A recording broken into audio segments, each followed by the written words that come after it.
बच्चे क्यों नहीं, हाँ, अब नजर पता ही चला नहीं आ कि रही उनकी बताइए शादी ना ही नहीं हुई। क्या अचीवमेंट ये ऐसे हैं कि इनको सर तो बच्चा भी बोलेंगे भाई इन्होंने जो काम किए हैं। माता पिता का तलाक 10 साल की उम्र में हो गया।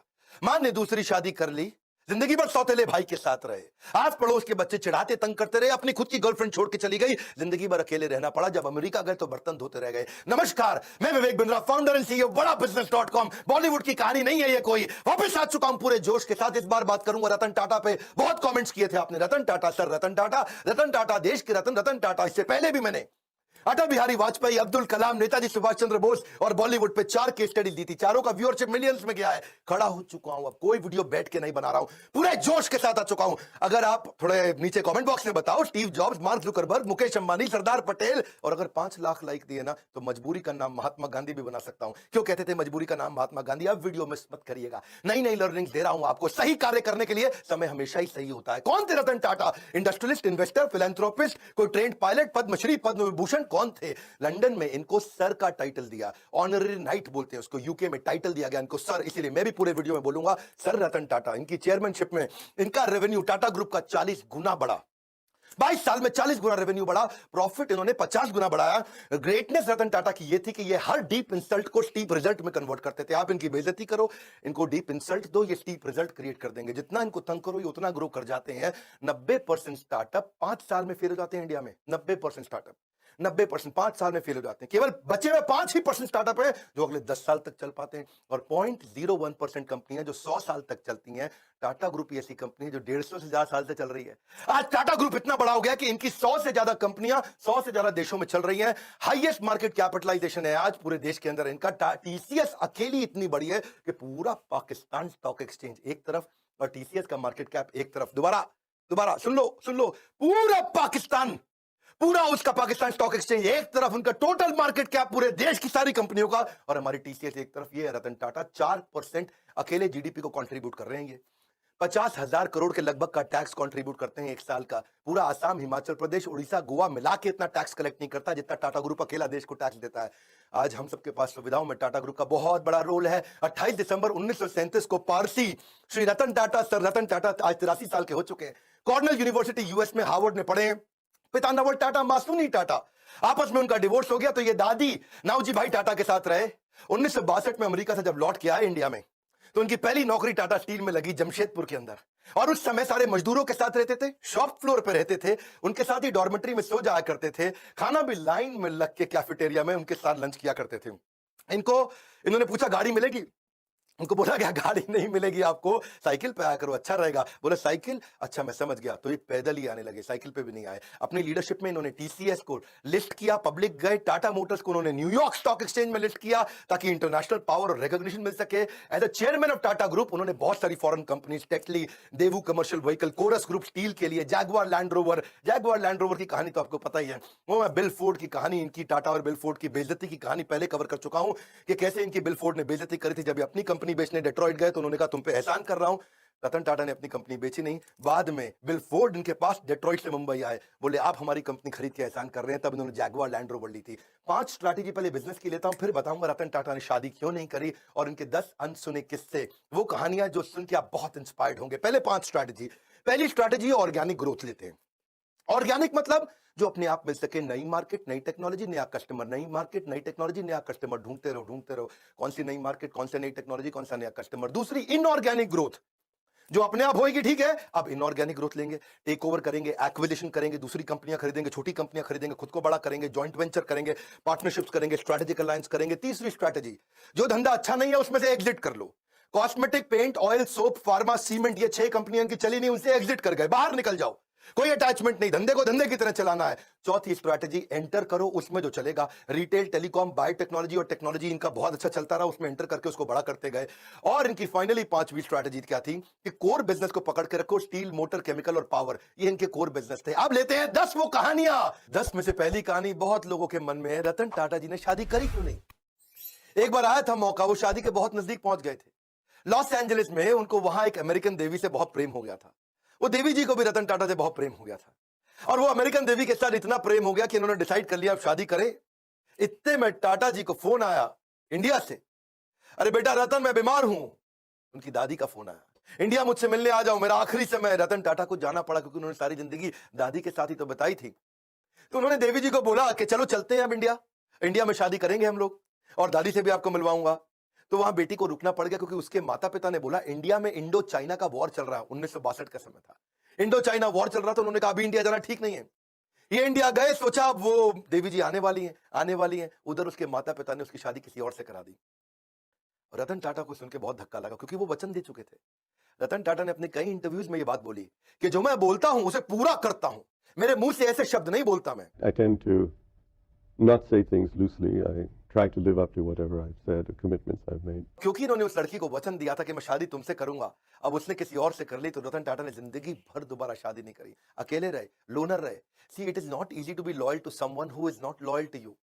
वो लड़की इनको लॉयल नहीं थी रतन टाटा को, तो भी बावजूद उसके कि कोई अपनी लॉयल्टी ना दिखाए तब भी जिंदगी भर लॉयल रहे। आज तक उसकी याद में उन्होंने दोबारा शादी नहीं करी। लॉयल्टी जो है ना वो ग्रे नहीं होती है, या तो ब्लैक है या व्हाइट है। लॉयल्टी बीच में नहीं होती, या ब्लैक है या व्हाइट है। जिंदगी भर रतन टाटा ने शादी नहीं करी। लेकिन अब मैं आपको बात करता हूं दूसरी कहानी का किस्सा। एक बार ये नासिक की तरफ जा रहे थे मुंबई से, कई सीनियर ऑफिशियल्स थे, गाड़ी में जा रहे थे, रास्ते में इनकी गाड़ी का टायर पंचर हो गया। और टायर पंचर हो गया तो सब अपना गाड़ी से उतरे, अपना कैजुअल थे, वहां पे इधर उधर घूम रहे थे, कोई अपना चाय पी रहा था टपरी पे, कोई अपना सुट्टा मार रहा था। तो सब तरह कैजुअल हो गए, इधर उधर घूम रहे थे। और तभी देखा कहीं रतन टाटा नहीं दिख रहे, रतन टाटा नहीं दिख रहे। अरे भाई कहां गए रतन टाटा, कहां गए रतन टाटा? चाय पी रहे हैं, अरे कहीं कहीं वॉशरूम गए हैं। तो रतन टाटा अचानक लोगों ने देखा कि अपनी स्लीव ऊपर करके और अपनी टाई को कंधे पे ऐसा पीछे टांग करके, उसके बाद जो है जैक और पाने को हाथ में पकड़ के दूसरे टायर का प्रेशर चेक कर रहे, उसके साथ पंचर लगवा रहे। तो लोगों ने आके पूछा भाई आप रतन टाटा हैं, आप काहे पंचर लगा रहे भैया? वो उसका काम है पंचर लगाने का। तो बोले देखो अगर इसको 15 मिनट लगते हैं पंचर लगाने में, मेरी मदद से 7.5 मिनट में कर लेगा, तो जहां मीटिंग में पहुंचना वहां 7.5 मिनट ज्यादा मिल जाएगा मुझको। अगर मैं टाइम लूज कर जाऊंगा, loss of time is loss of money. प्रश्न ये उठता है कि आपने कब अपने से नीचे के स्तर पे जाकर के जिंदगी में कोई काम किया है? आखिरी बार कब किया था आपने? कब आपने अपने स्तर से नीचे उतर करके दूसरों की मदद करी थी? रतन टाटा जिंदगी भर सिखाते रहे leadership is not position, it is action.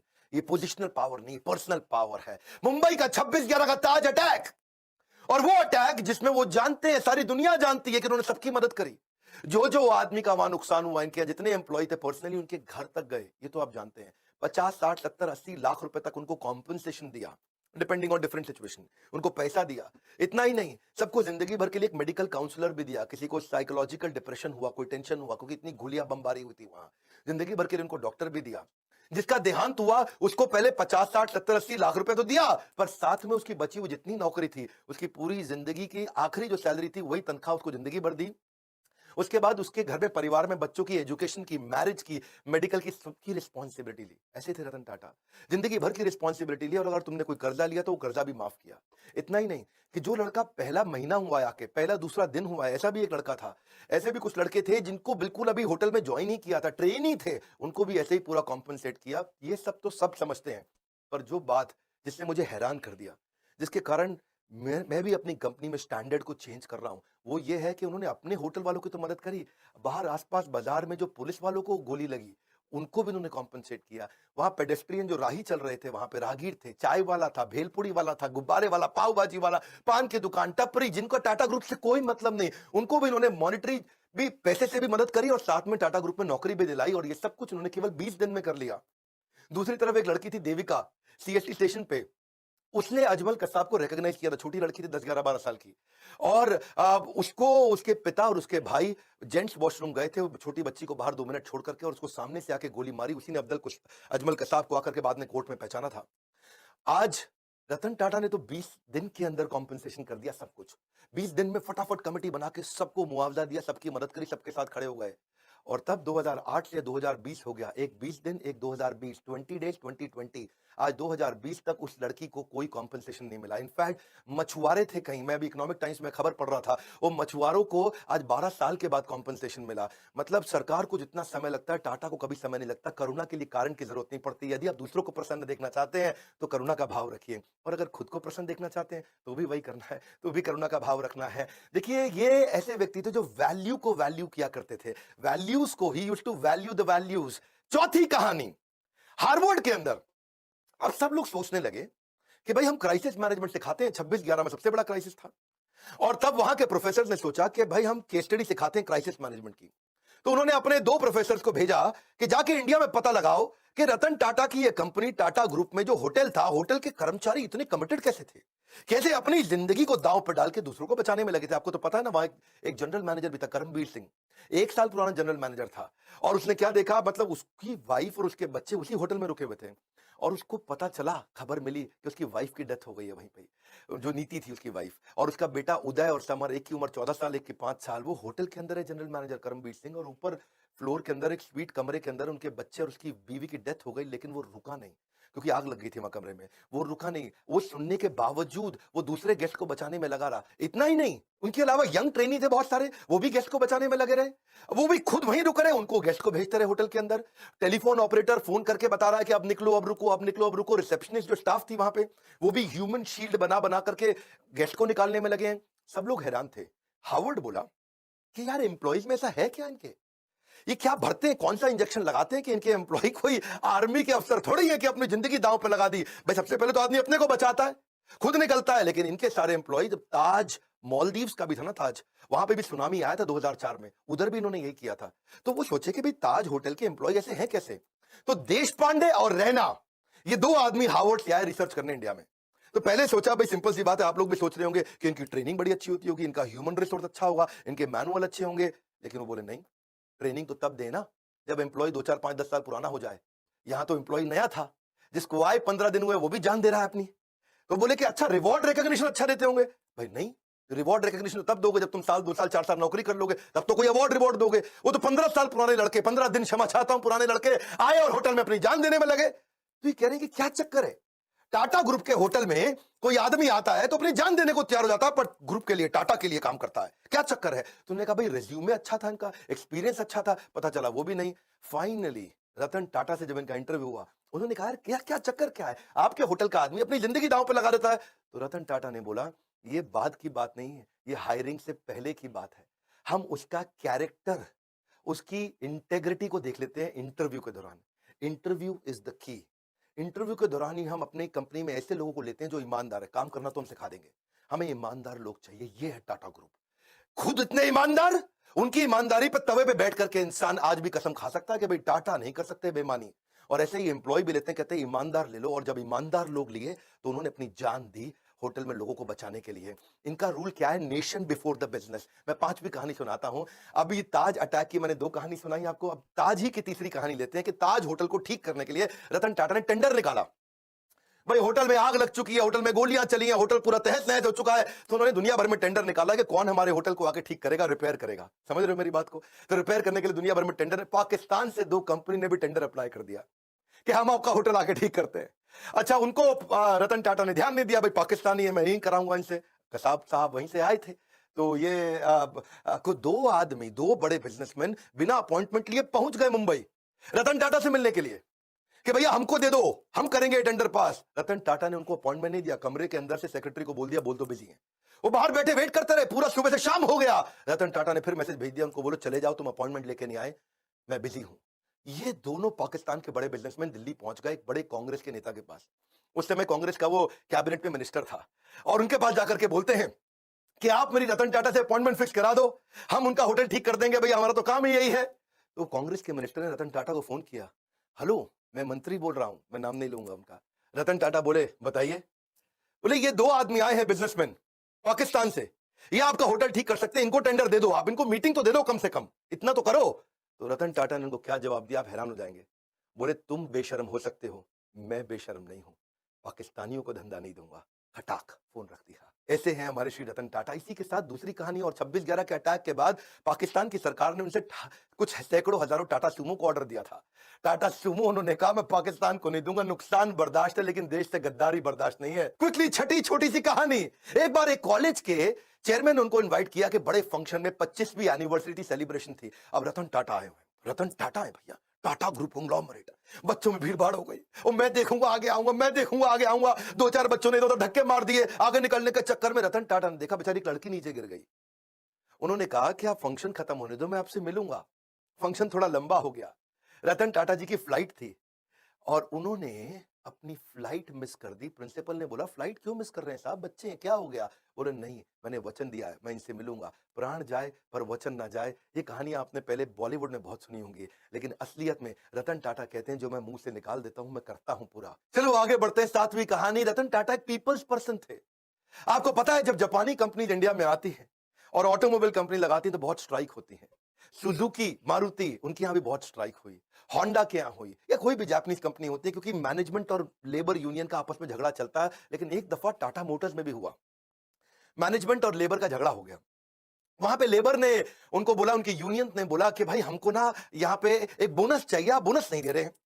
वो इतना वायलेंट हो गया कि मजदूरों को भी चोट आई और मैनेजर्स को भी चोट आई, कुछ झगड़ा बहुत बढ़ गया। और लेबर यूनियन कह रही है बोनस तो चाहिए ही चाहिए। मैनेजमेंट तैयार नहीं थी बोनस देने के लिए। आप समझना, क्योंकि मैंने तो ऑटोमोबाइल कंपनी में बहुत काम किया। मारुति ने मुझको हर साल बेस्ट ट्रेनर इन इंडिया का अवार्ड दिया है, तो मैं तो इनको जानता हूं। इनको बोलते हैं basically long term settlement. Long term settlement होता है 4 साल का, जिसमें तय किया जाता है कितना बोनस दिया जाएगा। और मैनेजमेंट तय कर चुका था, पर रतन टाटा आए, उन्होंने आके कहा कि मैं लेबर से सबसे मिलता हूं, और यूनियन से मिले। वहां उनके बीच में जाकर के जमीन पे बैठ गए और उनके साथ बैठ करके बोले कि आप ठीक कह रहे हैं, बोनस तो मिलना चाहिए, आपने खून पसीना बहाया है।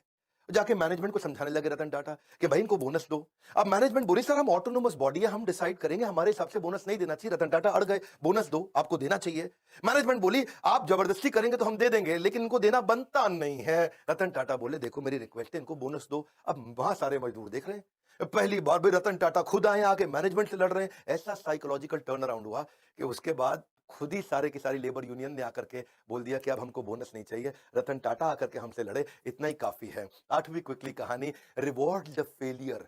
इन्होंने अपने टाटा नैनो के फेलियर से एक चीज सीखी कि क्या, कि try frugally and fail fast. वो उन्होंने कल्चर ही बना दिया। तब रतन टाटा ने आके सबको सिखाया कि भाई ऐसा करते हैं, हम फेलियर को रिवॉर्ड करते हैं, छोटे छोटे फेलियर होने दो। उन्होंने एक एनुअल कॉन्टेस्ट ही लॉन्च कर दिया टाटा ग्रुप में। कहता चलो एक कॉन्टेस्ट लॉन्च कर देते हैं, मैं जो सबसे बढ़िया फेल्ड आइडिया होगा उसको रिवॉर्ड दूंगा, ताकि लोग मेहनत तो करें, और जितना बढ़िया फेल्ड आइडिया होगा मैं उसको, तो ताकि छोटे छोटा मेहनत करो, छोटी छोटी फ्रूगल फ्रूगल, बहुत बड़े फेलियर मत करो, छोटे फेलियर जल्दी जल्दी करो, जल्दी जल्दी सीखो, it will spark your innovation. तो रतन टाटा का मैसेज था कि failure is a gold mine for the company. अब उन्होंने कई सारे फेलियर फिर देखे कि आने लगे, वो बहुत वैल्यूएबल थे। इन्होंने एक वहां पे स्टूडेंट्स ने छोटा आइडिया फेल किया, लेकिन बहुत अच्छा था कि छोटा ट्रक क्या 3 व्हीलर को रिप्लेस कर सकता है। ये इस पे भी टाटा ग्रुप ने ट्राई किया। ऐसा नहीं है कि टाटा की 100 से ज्यादा कंपनी ऐसे ही बन गई, कई आइडियाज पे छोटे छोटे फेल करते हैं, लेकिन कम खर्चे में फेल करके सीख जाते हैं। एक इन्होंने चीप वाटर फिल्टर भी बनाया, उसका नाम रखा था द स्वच्छ। उसमें राइस हस्क होता है ना, चावल का भूसा, उसी से बनाने का प्रयास किया। एक प्रोटोटाइप भी बनाया $500 के अंदर। कितना? $500 में, यानी कि लगभग 30-40 हजार रुपए के अंदर क्या एक मकान को खरीदा जा सकता है दुकान से। किसी दुकान पे जाओ, मकान खरीद के ले आओ। क्या? हाँ, 40,000 रुपए का मकान खरीदो तो डिसमेंटल करके मकान को जाकर के वापस फिट कर दें, ऐसा छोटा सा मकान बना सकें, उस पे भी इन्होंने काम किया। $20 के अंदर कमर्शियल ट्रैवलर्स को क्या रास्ते के अंदर अकोमोडेशन दिया जा सकता है, जो ड्राइवर वगैरह बेचारे कमर्शियल ट्रैवलर होते हैं। From error to error one discovers the entire truth. यही था रतन टाटा का फिलॉसफी के छोटे छोटे छोटे फेलियर करो, सीखो, तभी कंपनी आगे बढ़ेगी और इनोवेशन आएगा। 9वीं कहानी, फिलैंथ्रोपी। ये तो उनका नाम ही है, फिलैंथ्रोपी मतलब दान देना, सेवा करना है जी। रतन सेवक टाटा, शायद इनका नाम ऐसा ही होना चाहिए था, रतन फिलैंथ्रोपिस्ट टाटा। ऐसे फिलैंथ्रोपिस्ट जो आज भी 66% के आसपास अपनी कंपनी के प्रॉफिट्स को चैरिटेबल ट्रस्ट में देके दान दे देते हैं। हेल्थ के ऊपर, न्यूट्रिशन पे, एजुकेशन पे, वाटर के कंजर्वेशन पे, डिजिटल ट्रांसफॉर्मेशन पे, गरीबों को स्किल डेवलपमेंट के ऊपर, डिजास्टर रिलीफ में, चाहे वो कोरोना हो या उससे पहले का डिजास्टर हो, कहीं बाढ़ आई हो, या फिर स्पोर्ट्स को बढ़ाने में, या बच्चों को स्कॉलरशिप देने में। देखो कॉर्नेल यूनिवर्सिटी तक चले गए, वहां भी उनको बोला कि अगर इंडियन बच्चे आएंगे, काबिल हुए, तो उनको फाइनेंशियल एड दे दो। वहां जाके कॉर्नेल यूनिवर्सिटी का पैसा दिया है, वहां से खुद पढ़ाई किया था। 100 करोड़ रुपए के आसपास तो उन्होंने आईआईटी बॉम्बे में दे दी कि Tata centre of technology design यहां बना दो। लेटेस्ट अभी इन्होंने 1,500 करोड़ रुपया कोविड में दान किया। इसको देखो, पहले तो ये ना लोगों को दान दिया करते थे, बाद में उन्होंने प्रोजेक्ट बनाने शुरू कर दिए। उन्होंने रिसर्च प्रोजेक्ट को फंड किया कि बीमारी ठीक करने की जगह कुछ ऐसा कर दो कि बीमारी हो ही नहीं, है जी। जैसे अल्फ्रेड फोर्ड आए थे ना इंडिया में, उन्होंने आकर के इस्कॉन के को मायापुर में दुनिया का सबसे बड़ा मंदिर बनाने के दान दिया। तो उनको पूछा ममता बनर्जी ने, भाई फोर्ड साहब यहाँ इतना दान मंदिर बनाने को क्यों दे रहे हो? एड्स के लिए दान दे रहे थे। तो उन्होंने कहा मैं ऐसा दान दे रहा हूं जिससे एड होए ही नहीं। हाँ, ऐसे ही रतन टाटा क्या बोले, मैं बीमार होने पे बीमारी ठीक करने की जगह ऐसा दान देना चाहता हूं जिससे बीमारी होनी बंद हो जाए। टाटा ग्रुप फिलैंथ्रोपी में इतना आगे है।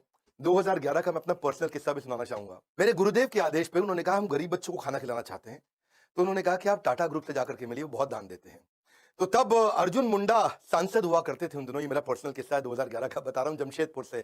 और तब मैं उनको गया, उनके पास जाके उनको गीता के कुछ कथा सुनाई, उनको बताया यज्ञ दान तप कर्म, कि यज्ञ दान तपस्या और कर्म ये सबको करना चाहिए, पावनानि मनीषी नाम। बहुत खुश हुआ अर्जुन मुंडा अचानक भगवत गीता पढ़ते पढ़ते 15 दिन में झारखंड की सरकार पलटी, मुख्यमंत्री बन गए। बहुत खुश हुए, बोले विवेक बिंद्रा जी आपने मुझको गीता दी और मैं मुख्यमंत्री बन गया, आइए चलिए मिलते हैं। शपथ समारोह पे उन्होंने बुलाया, बोला मैं क्या सेवा कर सकता हूं। मैंने कहा मेरे लिए मत करिए, मुझको आप रतन टाटा जी से, जमशेदपुर में वहां नेरुरकर हुआ करते थे, हेमंत नेरुरकर मैनेजिंग डायरेक्टर, इनसे मिलवा दीजिए। मैं चाहता हूं गरीब बच्चों को जमशेदपुर में किचन बना दें और गरीब बच्चों को मिड डे मील के द्वारा उनको स्कूल में बुलाएं, खिलाएं। तो उन्होंने मेरी वहां मीटिंग कराई। तो मैंने जाकर के मिस्टर नेरुरकर को बताया कि हम क्या करेंगे, गाड़ियों पे आपकी टाटा एज, टाटा 407 उस पर लगा देंगे बड़ा बड़ा बोर्ड कि टाटा ग्रुप आज यहाँ गरीब बच्चों को खाना खिला रहा है और मिड डे मील का कैंपेन चलाते हैं। स्कूल के अंदर बच्चों को दाल चावल रोटी सब्जी गरम गरम खिला देंगे, इससे बच्चे स्कूल आएंगे फ्री में खाना खाने के लिए। उनको आइडिया अच्छा लगा, उन्होंने 15 करोड़ रुपया डोनेशन भी दिया। ये पर्सनली मैं उन दिनों शायद उस समय 28-29 साल का रहा हूँगा और ये मेरी लाइफ का एक बड़ा अचीवमेंट था कि मैं एक सेवा कर पाया। आज भी वो किचन चल रही है, 65,000 गरीब बच्चों को वहाँ खाना खिलाया जा रहा है। उसके ओपनिंग पे मैं गया था, इनॉग्रेशन पे कुछ फोटोग्राफी मैं आपको शेयर करूंगा। तो वहाँ मुख्यमंत्री थे, ये मैनेजिंग डायरेक्टर थे टाटा ग्रुप के। वहाँ पे आज तक कोई भी व्यक्ति दान देकर कभी गरीब नहीं बना है। No one has ever become poor by giving. देखिए पक्षी के पीने से नदियों का पानी खत्म नहीं होता, उसी प्रकार धनी व्यक्ति के दान देने से उसका दान भी नहीं घटता। ये टाटा ग्रुप के साथ मेरा एक्सपीरियंस था। और 10वीं कहानी, विनम्रता से विश्वास। वैसे तो मन करता है सर रतन टाटा के बारे में बोलते चले जाऊं, घंटों की वीडियो बनाऊं, फैमिली ट्री पे बनाऊं, उनके सब वो परिवार शुरू से लेकर के अब तक 150 साल की हिस्ट्री बताऊं, उनके कॉर्पोरेट एक्सपीरियंस बताऊं, बिजनेस 100 से ज्यादा कैसे चलाते थे उसके बारे में बात करूं, क्या क्या नहीं बात करूं। लेकिन चलिए समय पूरा ना पड़ता हो। एक बार वो सेमिनार में गए और एक सेमिनार में, वहां सेमिनार खत्म होने के बाद लोगों ने बोला भाई सर रतन टाटा के साथ फोटो खिंचाएं, तो सब लोग लाइन में खड़े हो गए। 3 रो बना ली उन्होंने, पहले लंबे वाले लड़के पीछे खड़े हो गए, फिर थोड़ी कम हाइट के और नीचे बाकी जमीन पे बैठ गए। अब सर रतन टाटा की कुर्सी लगाई थी, उन्होंने कुर्सी हटवा दी, तो लोगों को लगा खड़े होंगे। अब रतन टाटा जी खड़े हुए तो उनकी हाइट लंबी है तो पीछे वाले छुप जाएं, पीछे जाके खड़े हुए तो रतन टाटा खुद छुप जाएं, तो वो आके खुद ही जमीन पे बैठ गए। 2 मिनट तक सन्नाटा हो गया, नीचे बैठे। रतन टाटा बोला जल्दी फोटो खींच लो, ज्यादा देर नीचे नहीं बैठ सकता मैं। सर रतन टाटा है वो, विनम्रता की मूर्ति, विनम्रता से विश्वास तक। जब श्री नारायण मूर्ति जो कि इन्फोसिस के फाउंडर हैं, जब उनको बोला गया कि आप लाइफ टाइम अचीवमेंट अवार्ड दीजिए रतन टाटा को, और वो जब लाइफ टाइम अचीवमेंट अवार्ड देने गए तो अवार्ड देते ही उन्होंने पहले उनके चरण स्पर्श किए, उनके पांव छुए। ये हमारे देश की सभ्यता है। और सभ्यता से ज्यादा ये स्वयं सर रतन टाटा है कि कॉम्पिटिटर भी आके पांव छूता है। आप दोबारा बता दूं, ये टीसीएस चलाते हैं, वो इन्फोसिस चलाते हैं, आपस में कंपटीशन है। कॉम्पिटिटर भी जिसके पांव छुए वो है सर रतन टाटा। कोई भी गाड़ी दुनिया में चला सकते हैं, लंबरगिनी भी चला सकते हैं, लेकिन टाटा की सेडान गाड़ी चलाते हैं। इकोनॉमी क्लास में एयर एशिया के ट्रैवल करते हैं। ट्रस्ट इक्वल्स टू कल्ट, उनका कल्ट इतना ज्यादा है। एक बार क्या हुआ, सर रतन टाटा के 1 मिलियन फॉलोअर हो गए इंस्टाग्राम पे, तो वो इंस्टाग्राम पे आए, सबको धन्यवाद कर दिया कि भाई मेरे 1 मिलियन फॉलोअर हो गए, आप सबका बहुत बहुत धन्यवाद। तो वही एक लड़की ने नीचे कमेंट लिख दिया, कांग्रेचुलेशन छोटू। क्या छोटू? अब लोग बुरा मान गए, छोटू कह रही है, ये देख तो ले कौन रतन टाटा है वो, छोटू बोले। उसने सोचा 1 मिलियन मतलब छोटू जैसा ही है, और लोगों ने इतना हेट स्पीच लिखा, इतना बुरा किया, ये देख तो ले, देख रतन टाटा है वो, देख देख। और वो बेचारे फिर रतन टाटा आ गए बीच में, और उन्होंने आकर के लिख दिया नीचे, उन्होंने लड़की को पहले बुरा भला तो बोला नहीं, लेकिन उल्टा आकर के लिख दिया लड़की से कि मैं आपसे माफी मांगता हूं, आपके बारे में लोग इतना बुरा भला बोल रहे हैं। और लोगों को बोला please treat this young lady with respect. लोगों ने बोला ओए देख ले, और देख ले, ये रतन टाटा, और गुस्सा खा गए लोग। भाई रतन टाटा के मामले में लोग बिल्कुल नहीं सुनते हैं। और फिर बेचारी लड़की ने भी आकर के अपने कमेंट को डिलीट किया। ऐसे सर रतन टाटा ट्रस्ट का दूसरा नाम है। हजारों लाखों बातें रतन टाटा जी के बारे में गूगल पे लिखी हुई हैं, अगर उनमें से आधी भी सच हो तो दुनिया में सबसे ज्यादा ईमानदार आदमी की उपाधि उनको मिलनी चाहिए। वैसे रतन टाटा जी ने जो इंपैक्ट क्रिएट किया है वो तो शायद कोई भी ना कर सके, मैं तो कभी उसके तिनके का भी प्रयास ना कर सकूं, लेकिन बिजनेस में आपको सफल बनाने की जिम्मेदारी हमने जरूर ले ली है। ये तो पक्का कर लिया है, कुछ भी नहीं छोड़ा है, कुछ भी नहीं। इतना बढ़िया बढ़िया दुनिया की हर प्रॉब्लम का बिजनेस कंटेंट हमने हिंदी में बना दिया है, कुछ नहीं छोड़ा है। आज हमसे ज्यादा बिजनेस ट्रेनिंग प्रोग्राम कोई भी किसी का भी कंटेंट कंज्यूम नहीं करता, केवल बड़ा बिजनेस प्लेटफॉर्म ऐसा है अगर हिंदी में किसी को बिजनेस सीखना है, कुछ नहीं छोड़ा है, सब सिखा दिया। आइए वर्ल्ड का मोस्ट पावरफुल कंटेंट कंज्यूम करिए। अगर आप बनना चाहते हो एक सफल व्यापारी तो call now to join EAE, यानी कि एवरीथिंग अबाउट एंटरप्रेन्योरशिप, एवरीथिंग। वैसे एक बात है, रतन टाटा एक ऐसे रत्न है जिन्हें भारत रत्न भी पूर्ण रूप से परिभाषित नहीं कर सकता, लेकिन उनको फिर भी उनके सम्मान के लिए भारत रत्न जरूर दिया जाना चाहिए, उनके जीते जी तो जरूर दिया जाना चाहिए। अगर वास्तव में कोई भारत रत्न का अधिकार रखता है तो वो हमारे देश के असली रतन है, रतन टाटा। जितना उनके बारे में सुना था ये देख के तो रिस्पेक्ट और ज्यादा पता नहीं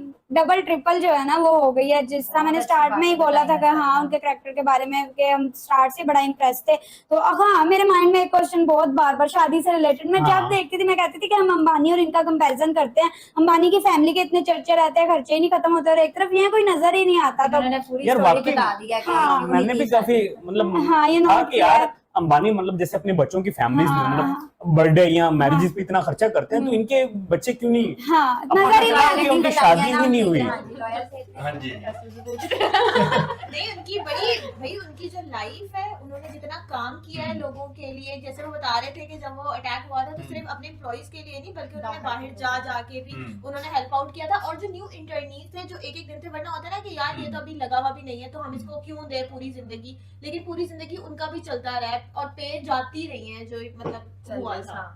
जी आपका क्या कहना है? अच्छा मुझे सबसे जो सही बात लगी ना, हम लोग अब यही सोचते हैं कि अगर हम एक्स्ट्रा मनी नहीं लेंगे किसी से अंडर द टेबल तो हम तो नहीं हो सकते। इतनी सी सैलरी पे हम कभी कामयाब नहीं हो सकते, लेकिन वो दिखा रहे हैं यार कि ईमानदारी से वो आज इतनी इंडिया की प्रोफेशनल बिजनेस ऑर्गेनाइजेशन बन गया कि उन्होंने पाकिस्तान के जीडीपी को क्रॉस कर दिया। ईमानदारी। अच्छा मुझे इसमें जो चीजें नजर आई है ना, वो एक तो फेलियर, वो वाला जो पॉइंट था ना बीच में कि फेलियर आता रहता है, फेलियर आता रहता है, छोटा फेलियर आ रहा है उससे लर्निंग लो, आगे बढ़ो, फिर फेलियर लो, फिर लर्निंग लो, फिर आगे बढ़ो। तो वो जो एक प्रोसीजर और प्रोसेस की बात कर रहे थे ना, वो एक पॉइंट मुझे इसमें बड़ा नजर आया। दूसरा लोगों के साथ बात करना, जिस तरह वो लेबर यूनियन और वो सारी उसने कहानी सुनाई कि किस तरह वो उनके पास जाके चले गए, मतलब हम्बलनेस उसमें जो है वो बहुत ज्यादा दिखाई दी, बहुत ज्यादा डिटेल थी वाकई में। और हकीकत बात यह है कि रतन टाटा जी के अगर ये पूरी हिस्ट्री बताते 150 साल की तो ये वीडियो मेरे ख्याल से 2 दिन में भी ना खत्म हो, क्योंकि इतनी लंबी वीडियो हो जाती।